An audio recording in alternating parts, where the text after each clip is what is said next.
네, 한 장애인 부부가 30년 넘게 살아온 집이 철거될 위기에 놓였습니다. 댐이 생길 당시 제천시가 정해준 곳으로 이사를 했을 뿐인데 최근 토지 소유주가 이의를 제기하며 벌어진 일입니다. 이태현 기자가 취재했습니다.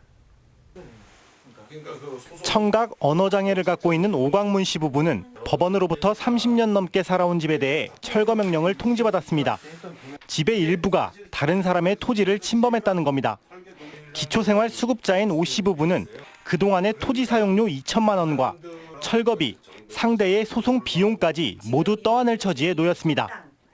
그 집배원 아저씨가 이제 자주자주 우편물을 자주자주 가지고 오다 보니까 이게 무슨 내용인지를 모르고 있다가 처음에 이제 딸한테도 한번 보여주고 그랬는데 딸이 뭐 이렇게 울기도 한번 했었다고.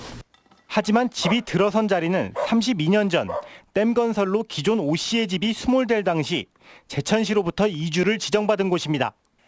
시의 보증으로 건축비까지 대출받았고 2년 전에서야 대출금을 모두 갚으며 건축물 대장에도 오 씨의 이름이 올라 있지만 문제는 재판 과정에서 오 씨의 변호인이 이 같은 내용을 증명할 서류를 대부분 제출하지 않았다는 겁니다. 판결 뒤 변호인이 항소조차 제기하지 않은 탓에 재판단의 기회마저 잃었습니다. 국선 변호인이 이 증거 자료들을 전부 제출을 해서 여기에 대해서 법리적 논쟁을 일으켜가지고 어느 정도까지도 좀 유리한 점을 끌어내야 될 입장에 있는 사람이 이런 중요 자료들을 전부 간과하고 빼버리고. 오 씨의 재심을 위해 시민단체 등이 나서주고 있는 가운데 청와대 청원 게시판에 오른 오 씨의 사연은 며칠 만에 500명에 가까운 동의를 얻었습니다.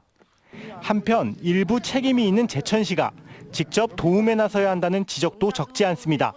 CJB 뉴스 이태현입니다.